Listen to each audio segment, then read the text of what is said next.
네,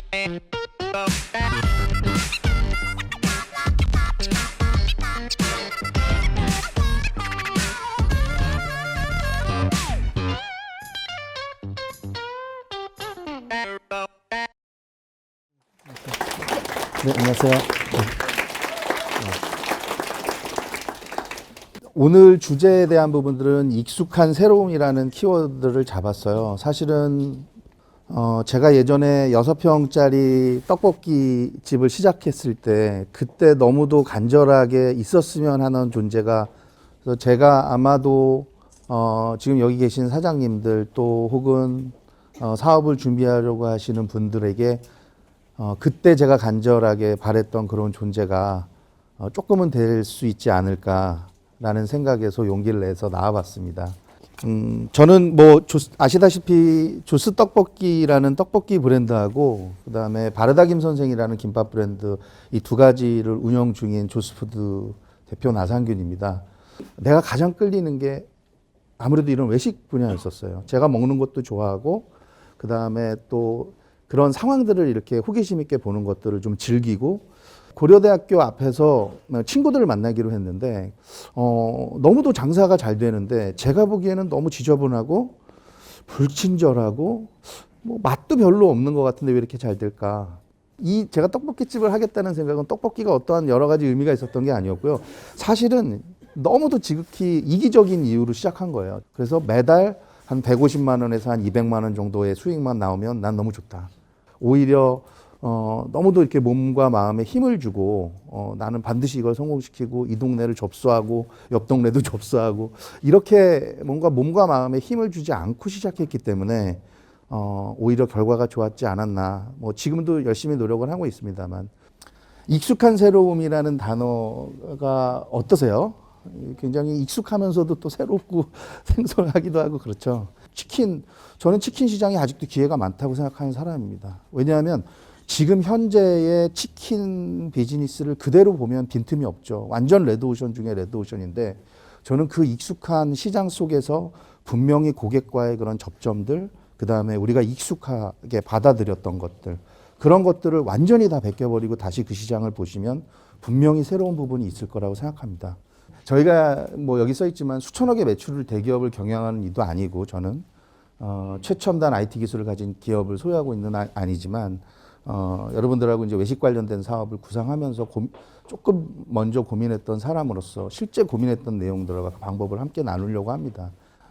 이게 사실 조스떡볶이 1호점입니다. 얼마나 초라하고, 여러분들 사장님들 그 가게에 비해서 얼마나 초라합니까?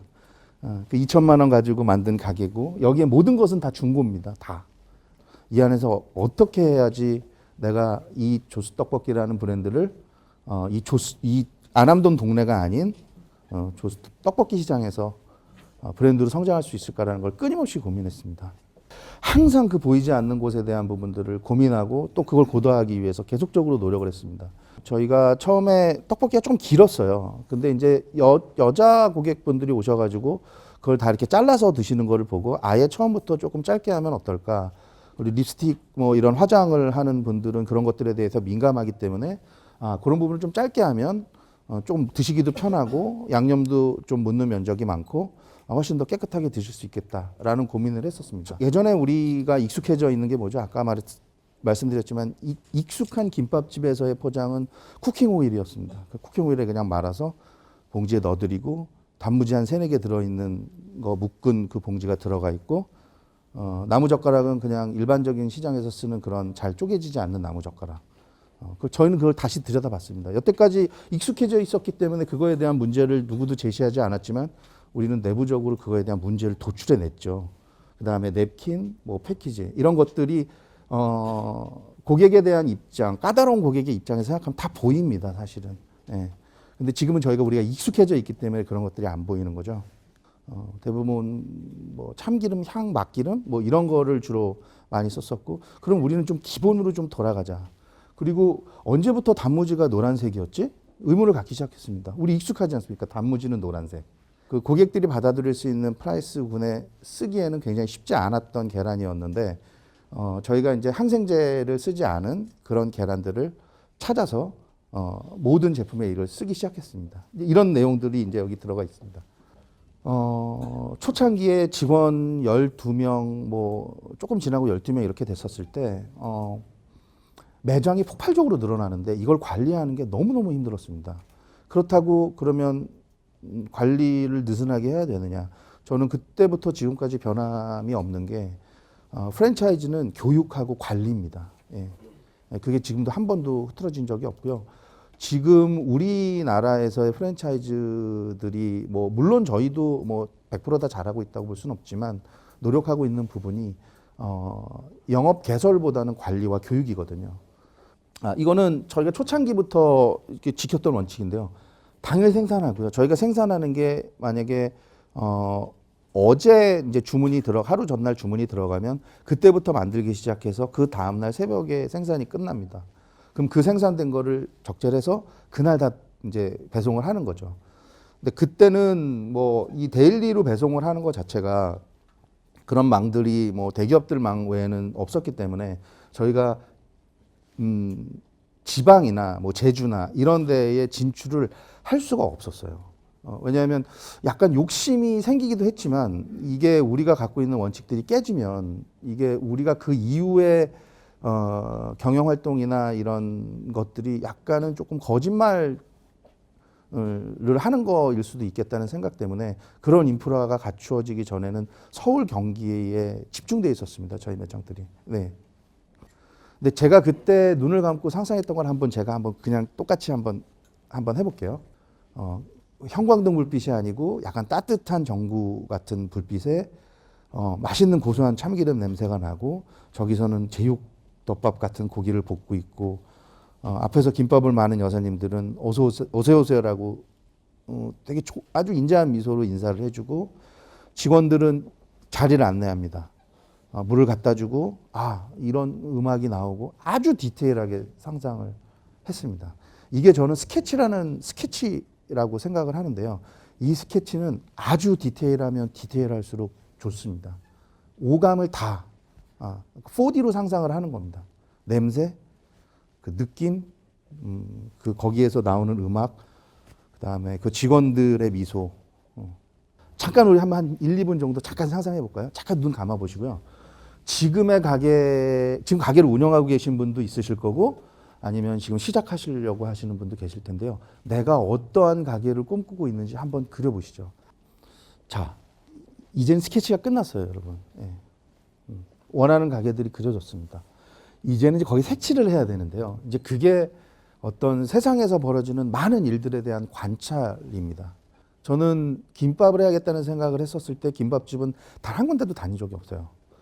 예. 제가 생각했던 그 김밥을 스케치하고 지금 여러분들이 생각했던 그 방법 그대로 스케치하고 그 다음부터 세상의 모든 일에 모든 오감을 모아서 관찰합니다. 예. 관찰하고 또 상상하고 관찰하고 상상하고 하는 사이에 나도 모르게 생각이나 시각에 대한 날이 점점 쓰게 됩니다. 근데 그냥 봐서는 절대로 아까도 말씀드렸듯이 누구나 보이는 거 외에는 보이지가 않습니다. 예. 혹시 매장에서 고객들한테 뭐 고객에 대한 서비스 사실 그거는 책에서 나오는 것들도 중요한데 내 가게에 오는 내 고객들이 어떠한 부분들을 좋아하시는지 이런 것들을 정말 객관적으로 모든 것을 다 벗기고 깊게 생각하다 보면 다 보이거든요. 제품하고 서비스하고 디자인의 그 뚜렷한 그림이 없는 모방은 이제 매력도 컨셉도 없는 선형 미인을 만든다라고 되어 있죠. 저희가 생각했던 김밥의 브랜드는 약간 이영애스러운 김밥 브랜드였어요. 약간 수수하고 약간 좀 따뜻하고 조금 간결하면서 이렇게 그 원색이 좀 배제되고 그런데 만약에 그때 뭐 잘 되는 김밥집에서 잘 되는 요소들만 우리가 꺼내다가 그냥 이렇게 합쳐놓은 형태가 됐다면 우리가 의도했던 그런 미인은 안 나왔을 거예요. 네. 그러니까 요 부분에서 제가 그 사장님께 말씀드리고 싶은 건 내가 사실은 치킨집을 하더라도 고객들한테 어떤 부분을 좀 어필하고 싶으냐. 조스 떡볶이도 처음에 남녀노소 누구나 좋아하는 떡볶이를 만들었다 그러면 아마 그 맛이 나오지 않았을 겁니다. 밀가루 떡도 팔고 쌀떡도 팔고 매운 떡볶이도 팔고 안 매운 떡볶이도 팔고 컵 떡볶이도 팔고 떡꼬치도 팔고 사실은 저는 그렇게 하고 싶지는 않았어요. 그냥 제가 생각하는 떡볶이 조금 맵더라도 우리 고객들이 굉장히 로열티를 갖고 좋아해 주는 그런 떡볶이를 만들고 싶었었기 때문에 남녀노소 누구나 좋아하는 그런 것들에 대한 고민을 조금 덜 했었습니다. 예. 그러니까 어떤 미인으로 만들고 싶었는지가 명확했었던 거죠. 예. 저 같은 경우에는 메모를 너무너무 열심히 합니다. 지금도 이제 제가 네이버 메모가 나오고 아주 잘 쓰고 있는데요. 여기에 지금 전체 메모가 한 1,400개 있습니다. 예.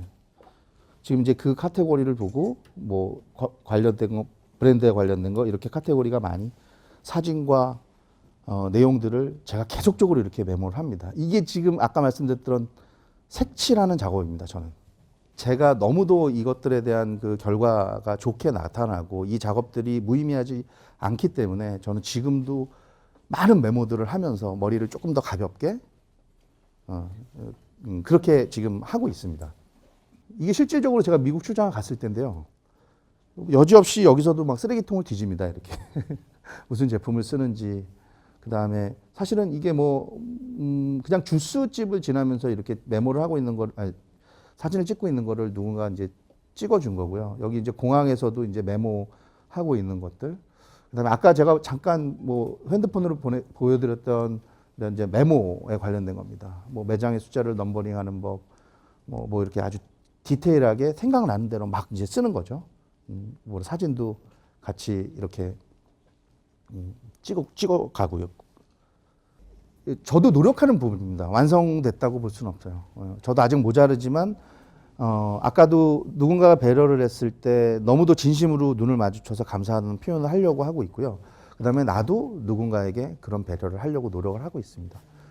매일 일상적으로 하는 그런 하는 일이지만 내가 이렇게 뭔가 나갈 때 이런 메모를 하나 해주면 얼마나 좋을까. 이 사람들도 본인이 하고 있는 업에 대한 보람을 느끼고 그날 하루는 조금 기분이 좋겠지? 제가 항상 합니다. 여기다가 제가 이렇게 청소해줘서 고맙다고 쓰니까 밑에다가 답변을 쓴 거예요. 이 청소해 주시는 분이. 저도 되게 기분이 좋았어요. 이 답변에. 아까 말씀드렸던 피드백이죠. 네. 아까 말씀드렸던 내용들입니다. 아까 단무지가 언제부터 진한 노란색이었지? 그럼 내가 이게 아이들한테 안전하게 먹을 수 있는 음식일까? 그러면 그런 걱정들을 제거하려면 어떤 것부터 신경을 써야 될까? 아마도 지금의 소비자분들은 그런 것들에 대한 가치로 인해서 조금은 가격이 올라가는 거는 충분히 받아들이실 수 있는 이제는 시장이 됐다고 봅니다. 그런 소비자가 됐다고 봅니다. 그건 저희 김밥만 보더라도 저희 김밥이 사실은 기존의 김밥집보다는 굉장히 많이 비싸거든요. 그리고 김밥이 갖고 있는 이제 그 기본적인 원가가 너무너무 비쌉니다, 사실은. 저희는 이제 그거를 좀 낮추려고 저희 구매팀이나 전략팀에서 끊임없이 노력을 하고 있지만, 지금 그런 4,000원대의 김밥도 소비가 되는 거 보면, 이젠 고객들은 이제 그런 부분에 대한 가치를 인정해 줄 아는 소비자분들이 되셨다는 거를 증명하는 거거든요. 근데 저는 김밥이 가장 잘 맞는 물이 저는 이런 보리차, 이런 옥수수차, 이런 곡차라는 생각이 들었어요. 그래서 우리 김밥집에서는 이런 물을 제공하자라고 생각해서 저희가 이런 물을 개발을 합니다. 예. 저희가 사실은 이 조스 떡볶이 튀김 전용류인데요. 사실은 지금은 이제 모든 브랜드들이 각자의 브랜드 상품들을 개발해주고 그런데 그때는 여러분들이 하고 있는 가게보다도 더 작은, 아까 가게 보셨죠? 그런 가게에 그냥 젊은 그냥 패기만 있는 사장에 불과한 사람이 CJ를 찾아갑니다, 여기를. 이것도 음식이기 때문에 나는 내가 이거를 사업을 하겠다는 마음이 들었던 시작부터 떡볶이 집에 오는 사람들에 대한 그 기본적인 어떤 그 이미지들을, 특히 부정적인 이미지들을 좀 걷어주고 싶었어요. 저희가 생각했었던 방법은 식품 대기업과 뭔가를 만드는 작업이었어요. 아까 제가 간절히 바라면 모든 몸의 세포들이 다 그 방향으로 이루어진 것 같다는 그런 느낌. 근데 제가 사업을 하면서 살아가면서 그런 걸 되게 많이 경험했거든요. 같이 성장할 수 있는 기회가 될 거라고 말도 안 되는 건방지게 설득을 합니다. 근데 말도 안 되는 얘기를 했던 거죠. 그 분이 저희를 또 믿어주시고 저희도 그거에 대한 부딪혔기 때문에 전화하고 젠틀하게 고사해서 우린 안 되는가 보다 하고 그때 제가 결론을 내렸다면 그 사업 초기에 떡볶이집 몇 개 되지도 않는 회사에 CJ가 이런 제품을 만들어주지 않았을 거예요. 저는 이렇게 했습니다. 저 잘났습니다. 이런 얘기를 하려는 게 아니라 여러분들은 훨씬 더 좋은 환경에서 시작하고 이렇게 많은 경험들을 한 분들이 주위에 많이 계시잖아요. 이런 부분들만 쏙쏙 빼가지고 써머리하면 누구도 없는 아주 완벽한 교재가 되는 겁니다. 예. 아까 제가 말씀드렸던 것처럼 아까 스케치 하셨죠. 아마 오늘 여기에서 좋은 교육들을 마무리하고 또 현장에 가시면 항상 그 스케치를 더 고도화 시키셔야 됩니다. 여기에 그리고 지우는 것들에 대해서 계속적으로 반복하셔야 됩니다. 그렇게 했어. 지우고 다시 그리고 지우고 다시 그리고 그리고 나만의 그림을 만들면 그대로 실천하셔야 됩니다. 그대로. 여러분도 오늘 뭐 별다른 뭐 이렇게 중요하지 않을 수도 있고 더 많은 대표님들이 하시는 반복된 얘기일 수도 있지만 6평짜리 떡볶이를 시작해서 2008년도에 그렇게 시작해서 2016년도에 지금 현재의 과정을 겪었던 사람의 얘기로 그냥 들어주셨으면 좋겠고요.